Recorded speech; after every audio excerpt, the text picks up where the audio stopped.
Hey y'all, it's Spencer and I just rolled into Des Moines, Iowa for my very first artist alley. If you watched my last video, you probably saw me prep a little bit for this. For a long time, I've had this inclination that I wanted to try artist alley. And so for the past few weeks, I've been figuring out how to do that. And I applied to this convention, GalaxyCon Des Moines, and I got in. And so now I drove from Chicago today and I'm chilling at my Airbnb. And we're gonna see how this, that's not a good sign.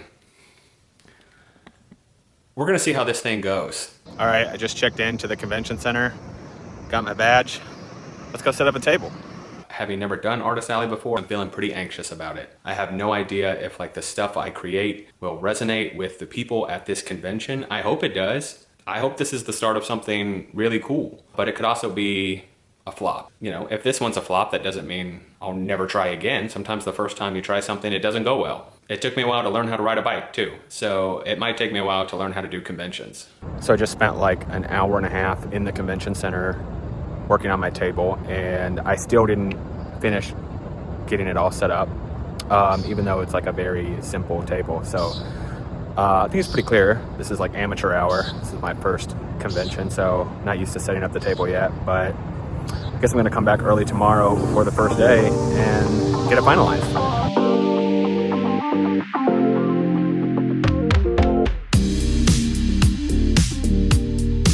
All right, today is officially day one of GalaxyCon Des Moines. I just had a little breakfast and coffee at this place called Smoky Row that's close to where I'm staying, and now I'm about to head over to the convention center and finish setting up my table. Today's Friday, so the convention only runs from like 2 to 8 today, so it's a shorter day, but this is the first time I've ever tried to sell my art in person, so I'm feeling nervous.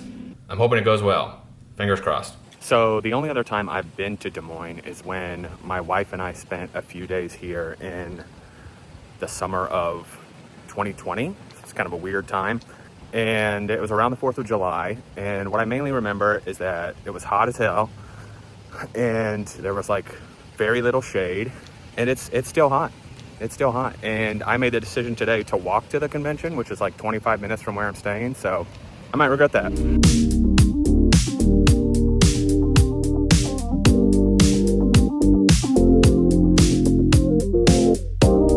Made it to the convention center. A little bit damp.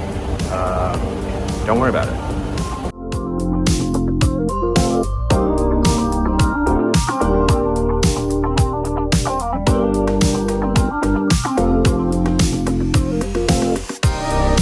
So there's about 45 minutes until the event starts.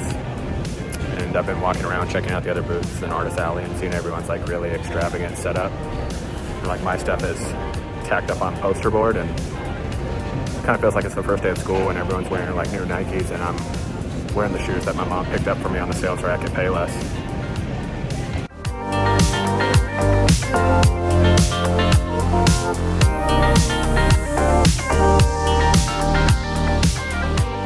All right, I'm back in the Airbnb after the first day, and I'm now realizing there's a possibility that my dirty underwear is in this shot, so I'm gonna go ahead and scoop that out of the way. Anyway, sorry if this is a bit of an awkward transition, because I'm sure the video just went from me like filming right before the start of the day, and now I'm like, and now the day's over. It's just because, yeah, I didn't really film me like sitting at the table hoping people would buy my stickers. But today is over, and the sales were not great, honestly. I don't think anyone was in Artist Alley was super happy with how the sales went today. No one that I talked to anyway. I mean, maybe there were other people who were doing great and blowing it out of the water, but I didn't get that vibe from how things were in my row. I mean, Des Moines is a small town. This isn't a huge convention, obviously. So maybe that's just how it goes. I don't know. But tomorrow's Saturday, so I'm hoping things will improve. I'm not like holding my breath that it's just gonna get exponentially better because it's Saturday, but I'm hoping it'll be somewhat better. I'm trying not to like feel defeated because, like I said before, this is my first time trying this thing, and I think the first time you do anything, there's a good chance it's not gonna go super great. So anyway, gonna get some sleep because tomorrow is supposed to be an even longer day, and I'm gonna hope for the best. All right, day 2, here we go. Longer day today. We're there for like 10 hours. Got the coffee. Walking to the convention center again. Figure if I'm gonna be sitting at a table for 10 hours, then it'd be nice to stretch my legs a little bit before. Still hoping today goes really great. It is Saturday, so I assume it'll be the best day. And hopefully it just blows yesterday out of the water.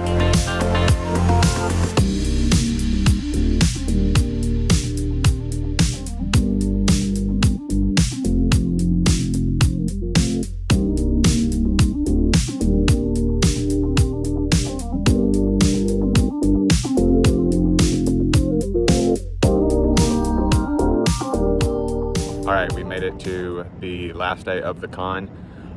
Yesterday was a long day. It's rough to be in there for 10 hours, just like sitting at the table. And obviously I don't have anyone here with me. So it was kind of exhausting, even though I was just sitting there. It was better than Friday. It wasn't like amazing or anything. So I'm taking in like a lot of thoughts about what I could do differently in the future and what I'll hopefully be ready for next time. But I don't really want to start like processing all those ideas yet, like mid-convention. I'm gonna get through everything first and then think about it more at home when I like really look at the data. But yeah, today is like an 8-hour day and then I get to drive back to Chicago. So I guess let's go do it.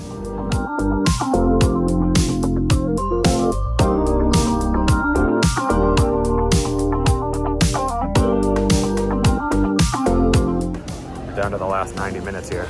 This place is really clearing out.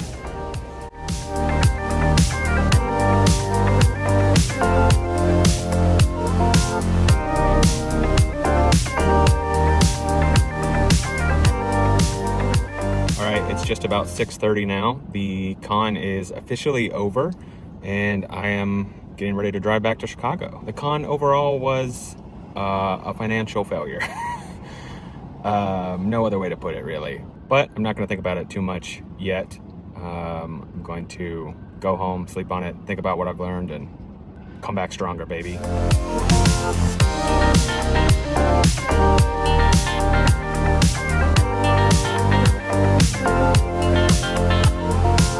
Okay, so it has now been a few days since I got home from GalaxyCon, and I've had a little time to process my thoughts of what happened at the event and how it went, and I thought I'd make a little wrap-up section to this video just to talk through some things that I think I learned.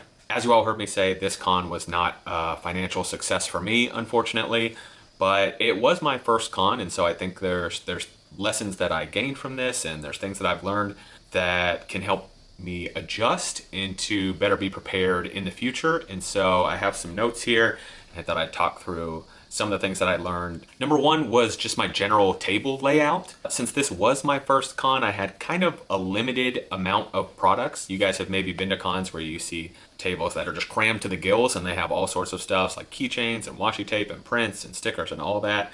I only had about 10 mini prints, 3 larger prints, and 20 or so sticker designs in total. That was my full table. And so when I put them on display, you guys saw that I created kind of these 2 separate tower structures. And then I pushed those 2 towers to the front of the table with the thought being that I want my art to be as close to people as possible so they can see it as they walk by and it can catch their eye and they can step up to it and get a closer look. And while I do think that made browsing easy, the problem was that I was behind the table and then behind those 2 towers, and it kind of blocked me off from being able to see people or engage with people or talk with people. There were times that I was sitting there where I would look up and be surprised that there were actually people there because I hadn't been able to see them from where I was. And I also think the fact that I didn't have any real layers or levels kind of didn't create any visual interest to like bring more people in. Obviously, like I said, some of this was due to the fact that I just didn't have a ton of products. But I think kind of maybe like structuring them in a more layered way would have created more visual interest that would have potentially brought more people in. Again, I don't really know how much of like my table display really affected how the weekend went for me, but it is something that I would like to address. The second thing I'm thinking about is just my general art style. If you've watched this video, you've seen my art. I'm obviously not a professional artist. My art is very, I don't know if I want to use simple as the right word, but it is a more simplistic, cartoony style that just not everyone is going to resonate with. I don't really make like super intricate or complex art. It's part of the reason I really love making stickers so much. It's because a lot of stickers are just more simple. But I understand that some people go to conventions looking for that super detailed, intricate art that just really blows them away, and that's just not what I'm able to offer. So I think part of it is trying to find my audience, you know, and maybe my audience wasn't at this convention. Because I do know that there's other exhibitors who have had success with a more simple, cartoony, fun style. So I'm hoping that maybe I can find my people in the future, because I do know that there are people who like that sort of art. But at the same time, I'm a work in progress, so I'm always going to be trying to develop my skills and work to make my art the best that I can. The third thing I'm thinking about is just the type of fan art that I offer. It seemed like, based on my experience at this particular convention, a lot of people were looking for anime fan art or video game fan art, and I just admittedly didn't have a lot of that to offer. I knew there was likely going to be a lot of that stuff offered by other artists, and so I was trying to look for other ways to make my art stand out, and so I tried making art from different sorts of fandoms. You may have seen I had pieces of fan art from The Office and Brooklyn Nine-Nine and Parks and Rec. And while I do think there were people that enjoyed that art, obviously at like an anime and comic convention that may be harder to come by. There's going to be maybe less people in that audience looking for that type of work. I obviously did have some more like traditional comic and video game stuff. I had, you know, Mario fan art and Kirby and Spider-Man, Batman, Ninja Turtle stuff. And some of that stuff did move. It just seemed like people were looking less for, I don't know, I guess what I would call more like timeless video game stuff like that. And people were looking for more recent fandoms that they were excited about. And so that got me thinking about how can I like expand potentially my scope of work to offer stuff from more recent fandoms or things that people seem to be really excited about now. And the last thing I'm thinking about is trying to figure out the best way to close that gap between people who seem to enjoy my work and compliment it, but at the same time don't necessarily want to own it or take it home. Because I think that's something I encountered quite a bit this weekend. I had plenty of people who like saw the fan art from like The Office or Parks and Rec and chuckled at it or enjoyed it or pointed it out to their friends, but not necessarily a large percentage of those people moved to buy the pieces. And I'm not sure this is necessarily a problem I know how to fix without like personally interviewing each person that walks away from the table and being like, hey, I noticed you seem to like the art but didn't make a purchase. And obviously I'm not gonna do that. I'm not gonna like ask people to fill out a little survey about my art.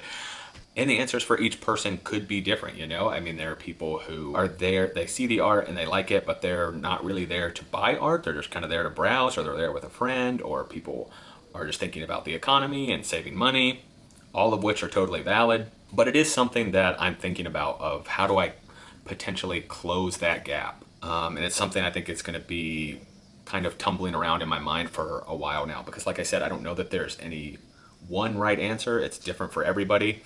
So it's just something I'm keeping in the back of my mind. So anyway, that does it for me this time. Thank you for coming along with me on this vlog as I showed you my experience at GalaxyCon Des Moines.